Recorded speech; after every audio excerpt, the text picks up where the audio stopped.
Армысыздар достар, бүгін біз пауэрлифтингтің және жат пысықтаудан спорт шебері, керемет сауықтыру спорт кешенінің инструкторы Жұмабай Дәулетке дұрыс тамақтану бойынша сұрақтар қоятын боламыз.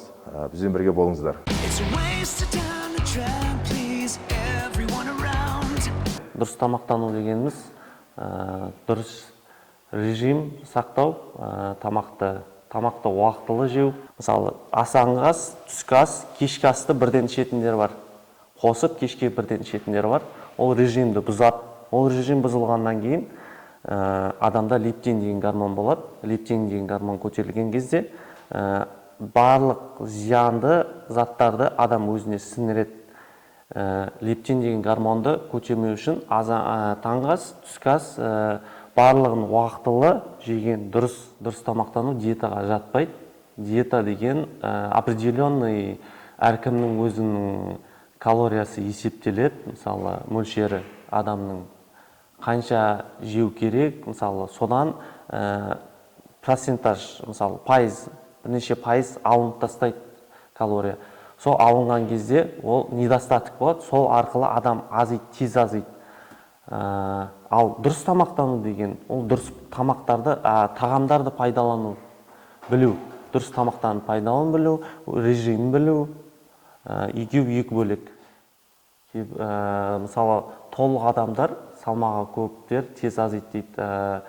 Неге тез азиды? Өйткені адамда су мөлшері, тұз мөлшері көп болады, сондықтан тез азиды. Негізінен адамдар, мысалы, ойлайды салмаққа, мысалы, қарайды. Неге салмаққа қарамау керек?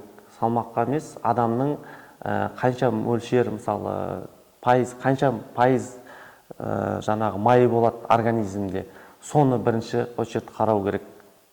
Сол кезде дұрыс болады. Ал көбісі салмақ қарайды. Ол салмақ тез, мысалы, тасталған салмақтар, ол көбінесе судың әсерімен кетеді. Ол тез жиналып алатын салмақтар. Углевод жаңағы айтамыз ғой, тәттілерді азайту керек. Тәттілерді азайту керек. Сосын, мысалы, ауыр тамақтарды түске таман жеген дұрыс, кешкіге более жеңіл тағамдарды жеген дұрыс. Жаңағы фастфуд дейміз, соларды азайтқан дұрыс. Дұрыс тамақтану кезінде көбінесе көкөністер, жемістер пайдаланған дұрыс. Мысалы, тамақпен бірге сосын асылған, мейлінше асылған пайдаланған дұрыс. Белок және углевод. Белок көбінесе кездесетін етте, мысалы, тауық еті, сиыр еті, жылқы еті, мысалы, соларды пайдаланған дұрыс. Мысалы, арықтауға болса да, болмаса салмақ жинауға болса да, сосын жаңа брокколи дейміз, сода бар белок, жұмыртқа, ауыздың бәрі жаңа белок, сода бар. Ал углевод дегеніміз кашада бар, мысалы, гречка, күріш, соның барлығында углевод кездеседі. Адам өзі негізі айтады, суды көп ішу керек деп. Суды, мысалы, адамның нормасы килограммен есептейді, негізі мынандай су ішу керек деп. Бірақ адам жаңылсады да, именно судан емес, тек қана судан келмейді, мысалы, адамның организміне, мысалы, ағзасына тек қана судан келмейді, ол көкөністерден келуі мүмкін. Мысалы, сол мөлшерде адам өзін қинап, мысалы, суды көп мөлшерде мынандай су ішу керек деген маңызды емес. Өте маңызды деп айта аламын спортпен айналысқан. Өйткені біз бұлшық еттерді жаттықтырамыз. Бұлшық еттер жаттықтыра отыра, біз ағзадағы майларды жандырамыз. Ол өте маңызды процесс. Тек қана сіз диета ұстаумен, болмаса дұрыс тамақтанумен салмақ тастасаңыз, ол салмағыңыз қайтып оралуы мүмкін.